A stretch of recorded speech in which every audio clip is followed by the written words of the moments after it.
tengo el inmenso honor de contar con Gerardo Ponte. Suba usted al escenario, no, vamos a convivir.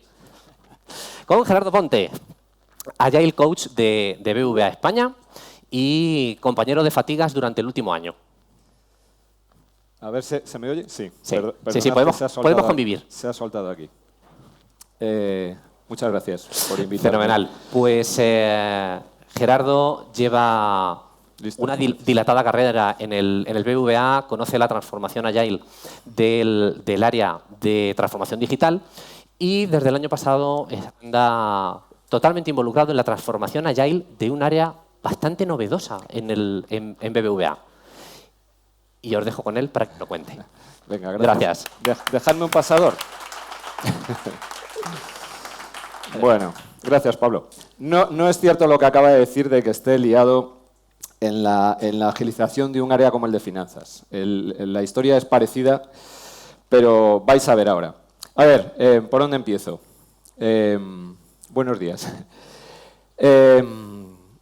Hace cerca de 5 años, ya en 2014, BBVA, digamos que inició su apuesta por las metodologías ágiles, el péndulo, que se iba moviendo de un lado al otro, y lo hizo creando una unidad que se llamó en aquel momento Transformación Digital España.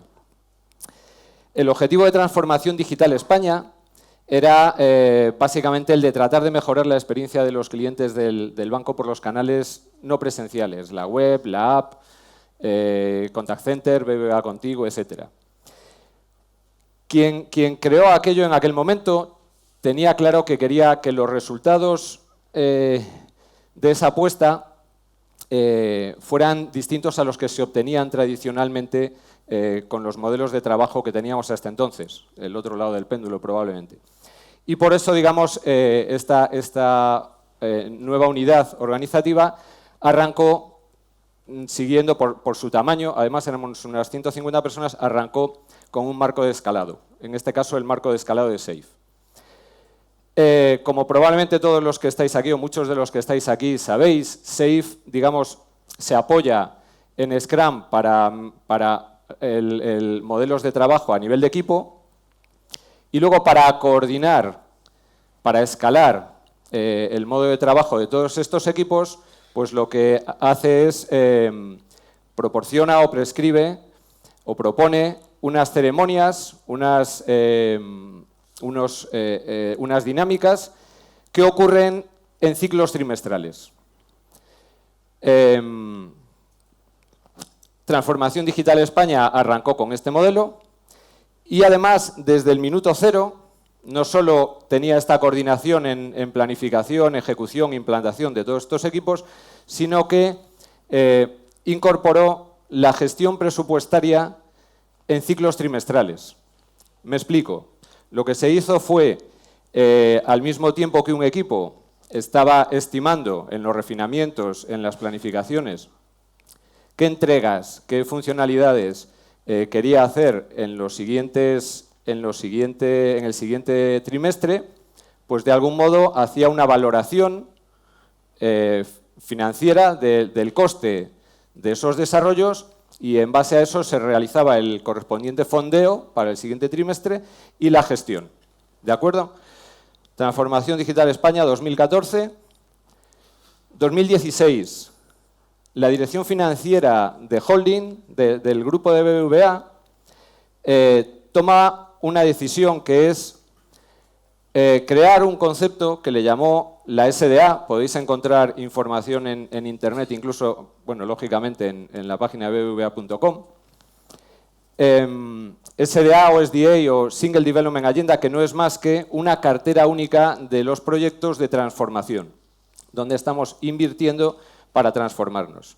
El objetivo, pues, bueno, por una parte, tratar de mejorar el time to market de esos proyectos, dándoles relevancia y transparencia, pero sobre todo romper los hilos. O sea, en un sistema presupuestario tradicional, digamos, se asignan anualmente unas bolsas de fondos a las áreas funcionales.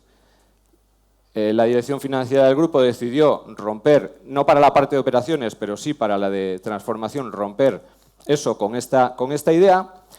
Y lo curioso es que en 2017, viendo lo bien que había funcionado, ya no hablo de los productos, digamos, generados en Transformación Digital España y otras fábricas digitales como esta que se fueron creando en los diferentes países, sino el hecho de que funcionase bien este proceso de gestión trimestral les llevó a crear o a adosar a esta cartera única de proyectos, a esta SDA, un proceso de gestión presupuestaria trimestral y probar un poco en ese sentido. ¿Con qué objetivo? Pues el objetivo principal, tratar de dotar de maniobrabilidad a la operativización de la estrategia. Me explico. Dar la oportunidad a la estrategia, al comité de dirección, de pensar con cierta frecuencia si quería cambiar la estrategia, pero bueno, para esto no hacía falta darle permiso al comité de dirección, pero sí facilitar que en el momento que se tomasen decisiones o directrices, eso fuese fácilmente operativizable en esta cartera de proyectos, ¿vale? Para que os hagáis una idea del volumen que estamos hablando, en BBVA España solo, durante el año pasado, la media de proyectos que se aprobaban, que había en la cartera durante 2018, durante los trimestres de 2018, rondaba los 210, 220 proyectos, que además agrupan a más de 300 equipos. Estamos hablando de algo que impacta a varios miles de personas.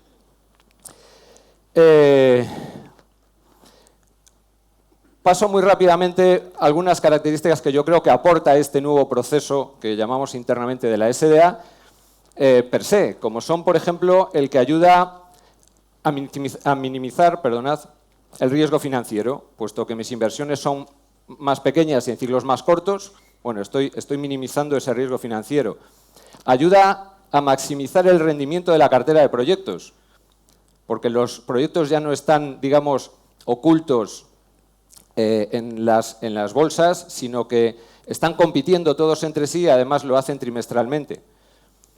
Y nos ayuda a optimizar el uso de los recursos escasos, fondos, talento, las dependencias incluso que los equipos puedan tener entre sí o con otras entidades del banco, con visión sistémica, con un único criterio de prioridad de los proyectos. Llegados a este punto, yo no sé si alguno de los que estáis aquí igual está pensando, esto parece una buena idea, igual tengo que probarlo mañana, ¿no? Igual debería darme la oportunidad en mi organización de probar algo parecido a esto. Lo cierto es que, como cualquier proceso más interno o más externo, quiero decir, más cerca de nuestro cliente o más procesos internos, a la velocidad a la que cambia el entorno, en mi opinión, lo que va a ocurrir es que antes o después este proyecto va a perder valor, se va a devaluar, nace con fecha de caducidad, por decir de alguna manera. ¿Cómo evitamos o cómo mitigamos esa posible pérdida de valor en el futuro? Bueno, pues en mi opinión, y quizás tiene que ver con lo que llevo haciendo en los 4 o 5 últimos años y quizás he visto muchos memes, pero en mi opinión una forma muy sensata de hacerla es tratar de implementar este proceso al mismo tiempo que empujar una transformación hacia culturas ágiles, adaptables. No sé si estoy muy de acuerdo con lo que decía antes Pablo, pero efectivamente una cultura que nos permita adaptarnos luego de una manera más natural, ¿no? La buena noticia es que este proceso que os acabo de describir rápidamente trae de fábrica, aunque no de un modo explícito, sino de un modo implícito, oportunidades para impulsar ese cambio, esa transformación hacia culturas ágiles. Os voy a poner los ejemplos que me parecen más relevantes. Por ejemplo, si tenemos equipos que todavía no trabajan con metodologías ágiles y aplica, que estoy de acuerdo con Pablo en que no siempre aplica, pues a lo mejor estos equipos, el proceso invita a estos equipos a hacer ese cambio, puesto que les interesará tener entregas tempranas y además continuas, porque está compitiendo con otros proyectos. Del mismo modo, y esto va en línea con lo anterior y es también muy evidente, le interesará, invita a los equipos a hacer bien, a priorizar bien su producto, a poner una visión clara en su producto mínimo viable, porque en cualquier momento pueden aparecer iniciativas que lo sacan de la foto. Con lo cual, cuanto antes entreguemos lo que realmente es relevante, mejor. De cara a la organización, puesto que ya las disciplinas, las áreas funcionales carecen de fondos propios para lanzar sus iniciativas, pues el proceso invita a la colaboración, a que diferentes áreas funcionales, diferentes cadenas de valor, diferentes disciplinas, trabajen juntos en arrancar y en ejecutar iniciativas.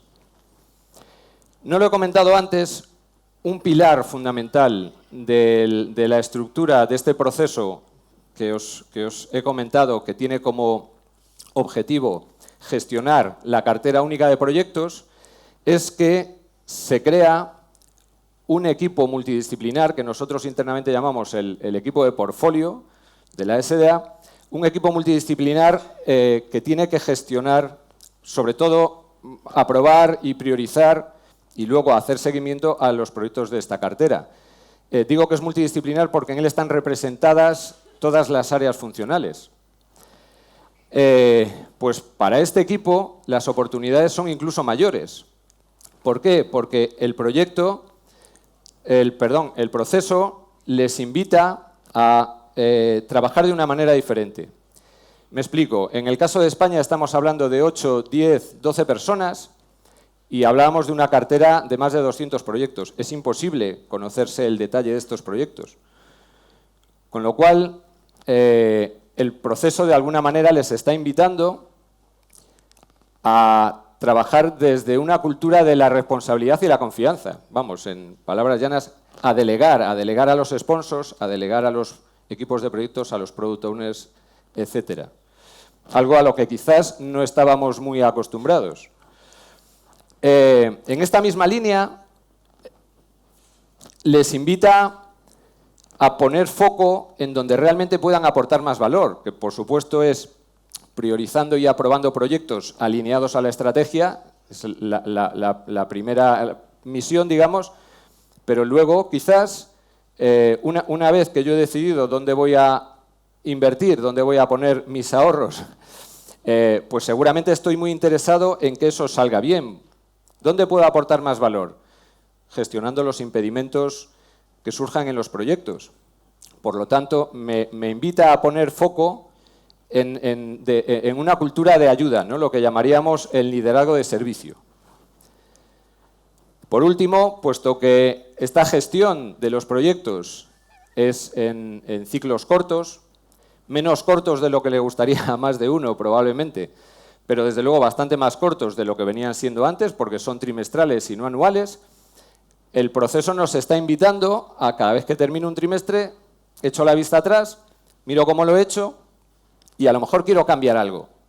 Por lo tanto, nos está invitando, en especial, en este caso, al equipo de portfolio a la mejora continua. ¿Vale? No sé si me he enrollado mucho, pero en realidad aquí empieza la historia que os quería contar. Espero que me queden por lo menos 10 minutos, avisadme con tiempo. La historia comienza en enero del año pasado y es la historia de cómo un pequeño grupo de Agile Coaches, desde el área de finanzas, que es el responsable de este proceso que llamamos SDA, implementamos este proceso en España. Desde aquí aprovecho para agradecer a Tecnofor y en especial a José Manuel Beas, que seguro que anda por ahí, por la colaboración, prestada, ¿no? Entonces, la cuestión es la siguiente. Nuestro mandato era hay que implantar este proceso, con especial foco además en la parte de planificación de los equipos. hay que implantar este proceso, pero nosotros le dimos un poquito una vuelta, ¿no? A la vista de todas estas palancas que de algún modo están, no explicitadas, pero que están ahí, listas para activar en el propio proceso, pensamos que el objetivo debería ser realmente un poco más, buscábamos nuestro propósito, digamos, ¿no? Un poco más ambicioso, ¿no? Tratar de empujar esa transformación ágil, ¿no? Tratar de hacer una tarea, perdonad, alineada con los valores y con los principios ágiles. Por ejemplo, y aunque pueda parecer paradójico o contradictorio, había que defenderlo de personas e interacciones sobre procesos y herramientas, ¿no? O lo de la comunicación cara a cara, o lo de la planificación por encima del plan, ¿no? Este tipo de cosas. ¿Y cómo lo hicimos? Bueno, recordad que estamos hablando de más de 200 proyectos, más de 300 equipos, a los que de alguna manera incorporar a este proceso, pero tratando de ayudarles a hacerlo y a hacerlo bien. Tratando de colaborativamente encontrar entre todos la forma de hacerlo. Lo que hicimos fue cambiar el foco del proceso en sí, del proceso de la SDA que os acabo de contar, a un metaproceso de cómo implementar este proceso. Los que hayáis tenido la oportunidad de escuchar mi charla en la CAS de 2016 o la de, creo que fue en el Congreso de la BAC de 2017, conoceréis que yo, no creo que sea el único, es una forma muy sencilla y creo que bastante extendida de pensar. Creo que una transformación ágil, tal cual la estamos entendiendo últimamente, no es más que un producto que un equipo de gestores de cambio, de Agile Coaches o como queráis llamarlo, tiene que entregar a una organización, que puede ser tu propia organización. Y en ese sentido, ¿qué mejor forma de hacerlo que utilizando pues, una metodología ágil, ¿no? Claramente. Pues eso fue lo que hicimos. De modo análogo a como transformación digital arrancó en su día con el marco de SAFe, probablemente pasados unos trimestres, aquello ya no se parecía tanto a SAFe. Nosotros arrancamos pensando, nuestro marco es este proceso SDA, pero no era más que eso, un marco. Lo que pasa es que íbamos a tratar de implementarlo paso a paso y poco a poco, de modo iterativo e incremental.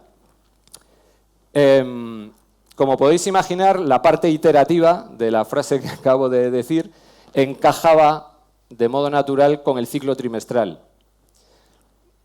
No son las mejores noticias porque al final el ciclo trimestral es relativamente lento si lo que quieres hacer es un cambio cultural, pero es lo que teníamos y lo que mejor se adaptaba. ¿Y qué ocurría en cada una de esas iteraciones? Pues básicamente que hacíamos cosas, hacíamos experimentos, nos planteábamos hipótesis de cómo llegar a conseguir unos objetivos y planteamos unas líneas de acción. De esos experimentos o de esas líneas de acción, pues a veces aparecían éxitos y a veces aparecían fracasos. De los éxitos luego tratábamos de consolidar y los fracasos pues nos permitían aprender y girar o buscar otra forma de hacer las cosas. Por poneros un ejemplo muy tangible, un éxito rotundo desde el minuto cero fue que las áreas de apoyo, aquellas entidades cross que no son realmente parte de la cartera de proyectos, pero que dan soporte a muchos proyectos, nos dijeron, oye, esto de que haya un criterio único de prioridad de proyectos a nosotros nos encanta, nos encaja, porque nos da una herramienta objetiva y única, digamos, para todos, de gestionar nuestra demanda. Todo lo que nos piden va a pasar por ese filtro. Y eso tratamos de consolidarlo. Cosas que no funcionaron tan bien, pues, digamos, el marco venía con una definición de un evento, una dinámica para cerrar la parte de planificación de los equipos, para cerrar los flecos al final de cada trimestre, y lo que vimos es que eso aportaba, al cabo de 2 o 3 trimestres, aportaba poco valor y a una parte muy pequeña de los intervinientes de todo el proceso a nivel BBVA España. Con lo cual, pues le dimos una vuelta. En general, ¿cómo evolucionaron estos experimentos a lo largo del año? Pues el primer trimestre tratamos de hacer un prototipo, tratamos de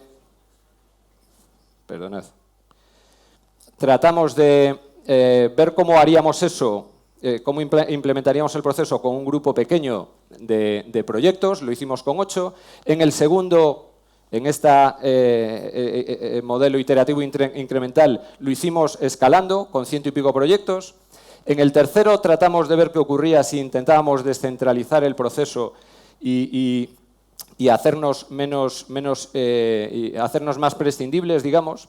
Aquello no funcionó muy bien, pero aprendimos una cosa muy relevante. Además es curioso, muchas veces las cosas las tienes delante de las narices y no las ves. Aprendimos que nos estábamos dejando fuera a unos intervinientes imprescindibles, básicos en este proceso, que son los sponsors de los proyectos. Habíamos ido a los equipos y nos habíamos saltado a los sponsors. Con lo cual, en el cuarto trimestre lo que hicimos fue trabajar la implicación y el compromiso de estos roles dentro del proceso. Y en el último, que acabamos de acabar, lo que hicimos básicamente fue nada. Ver cómo se consolidaba, si se consolidaba el proceso, ¿no? Si había una adopción por parte de los usuarios del proceso. Bueno, en realidad hicimos 3 pequeños cambios, pero que solo tenían relación con el equipo de portfolio y que habían salido de una retrospectiva. Gracias. No me enrollo mucho. Utilizamos métricas, evidentemente, tanto para el proceso como para nuestro metaproceso. Utilizamos, como cualquier equipo de Agile Coach que se precie, nuestra herramienta nuestra caja de herramientas.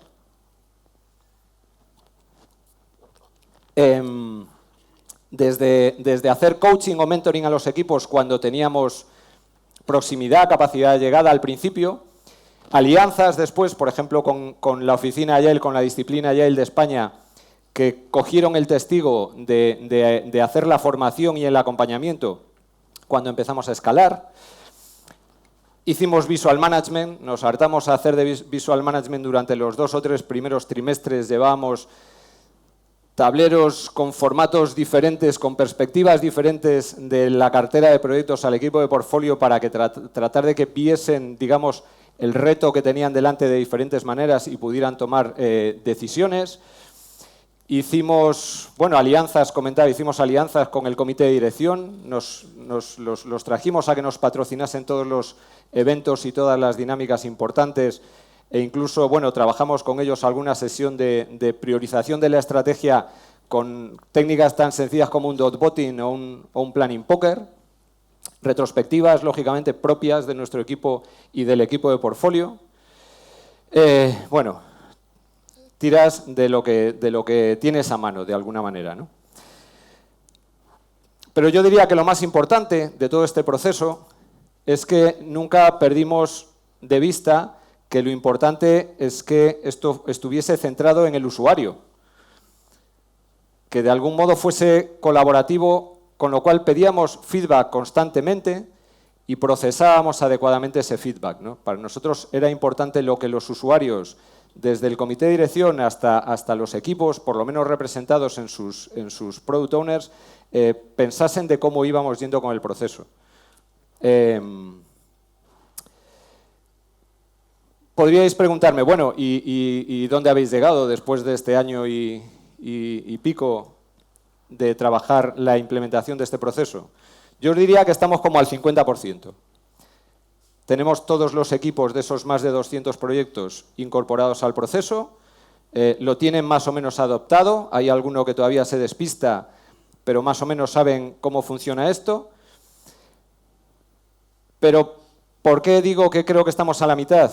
Pues porque si recordáis la transparencia anterior donde hablábamos de temas como delegación, liderazgo de servicio, etcétera, yo creo que ahí todavía nos queda un recorrido, un bonito recorrido, por seguir empujando en ese sentido, que yo creo que es uno de los que aporta más valor, ¿no? En realidad yo creo que esto es un poco exponencial. El proceso en sí aporta mucho valor per se a la agilidad de negocio, pero si conseguimos cambiar esa cultura, evidentemente nos vamos a salir. Termino. Lo podéis leer o os lo puedo leer yo. La conclusión, en mi opinión, se puede impulsar la cultura ágil desde cualquier ámbito de la organización, incluso desde finanzas. Solo hacen falta dos cosas. Utilizar un mecanismo iterativo incremental o algo parecido. Me vale una Toyota Kata, me vale lo que se os ocurra, pero sobre todo con creando un entorno de transparencia y colaboración, donde el usuario de lo que estáis tratando de implementar, del cambio que estáis tratando de hacer, se sienta partícipe, se sienta protagonista y tenga voz y voto. A modo de corolario os diría, si tienes un proceso, lo diseñas y lo diseñas fenomenal, es el mejor proceso del mundo, pero lo implementas, lo implantas de la manera no adecuada, lo que va a pasar es que la organización no va a ayudarte a mejorarlo. Por contra, si tienes un proceso que puede parecer que a lo mejor es un poco pobre, que tiene flecos, que no está claro, pero lo implantas del modo adecuado, comprometiendo a toda la organización, lo que te vas a encontrar es que entre todos vamos a ayudar a mejorarlo. Y esto es todo. Muchas gracias.